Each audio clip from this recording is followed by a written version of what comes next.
खोखले दावों और बेहद प्रचार प्रसार से बहुत दूर भारत की अर्थव्यवस्था वाकई में डावाडोल स्थिति में है। मोदी सरकार कितने भी खोखले दावे कर ले, प्रोपेगेंडा पर पानी की तरह पैसा बहा ले, मगर निकम्मी आर्थिक नीतियों और विफलताओं को अब चाहकर भी छिपाया नहीं जा सकता है। लेकिन आइए पहले जरा सुन ले मोदी जी जीडीपी ग्रोथ पर क्या बोलते थे।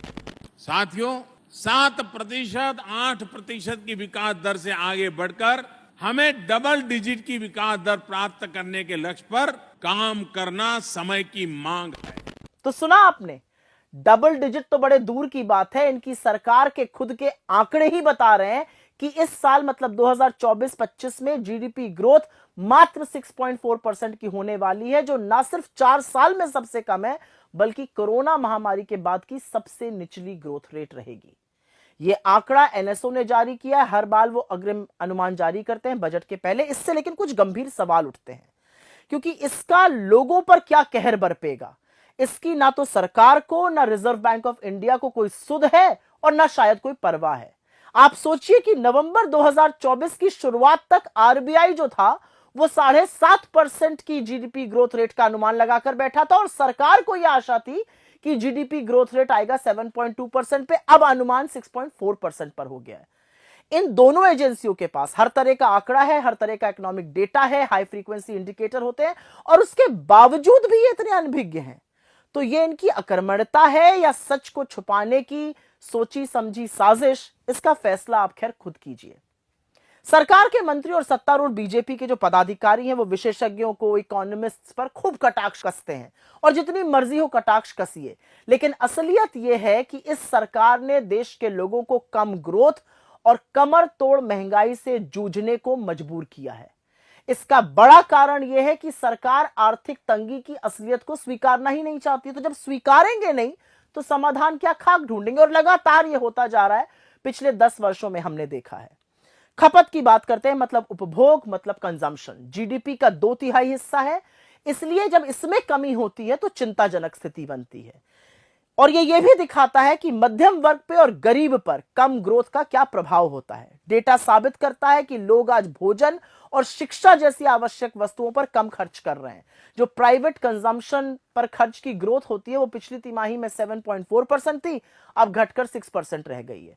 एफएमसीजी कंपनियां, वही कंपनियां जो साबुन, तेल, शैम्पू वगैरह बनाती हैं, उन्होंने ये बड़ा खुलासा किया है कि अब छोटे छोटे पैकेज की जो मांग है वो ज्यादा हो रही है। तो यह स्पष्ट करता है कि लोगों के पास जरूरी सामान खरीदने के लिए भी उपयुक्त पैसा नहीं है।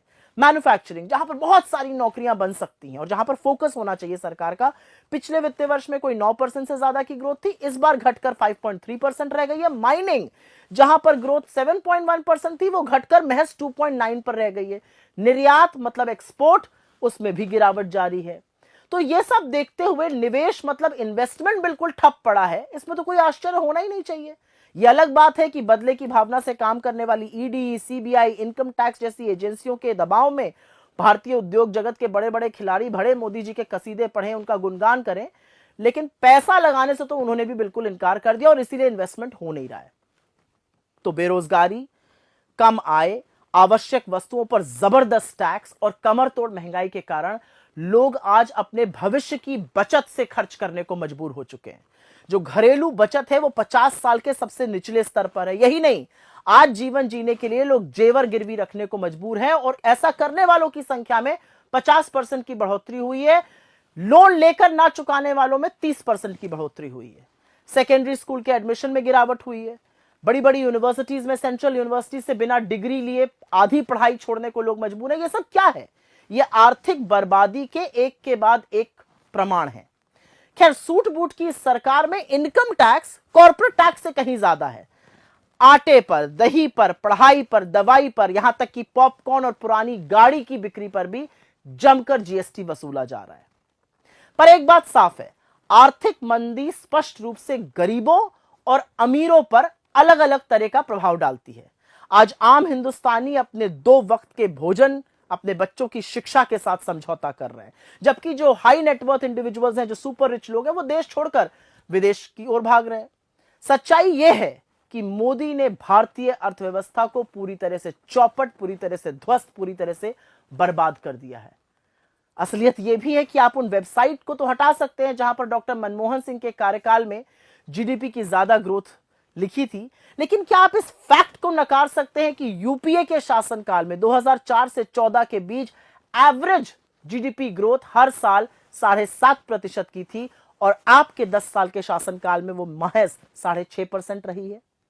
प्रधानमंत्री और उनकी सरकार $5 ट्रिलियन की इकोनॉमी का जाप जपते रहते हैं, ढिंढोरा पीटते रहते हैं। यह अलग बात है कि यह होना 2022 में था और अब शुरू 2025 हो चुका है, लेकिन भारत को उस आंकड़े तक पहुंचने के लिए 9 से 10% एटलीस्ट कम से कम जीडीपी ग्रोथ करनी होगी, तब हम वहां पहुंच पाएंगे। इसके बारे में कोई चर्चा नहीं है।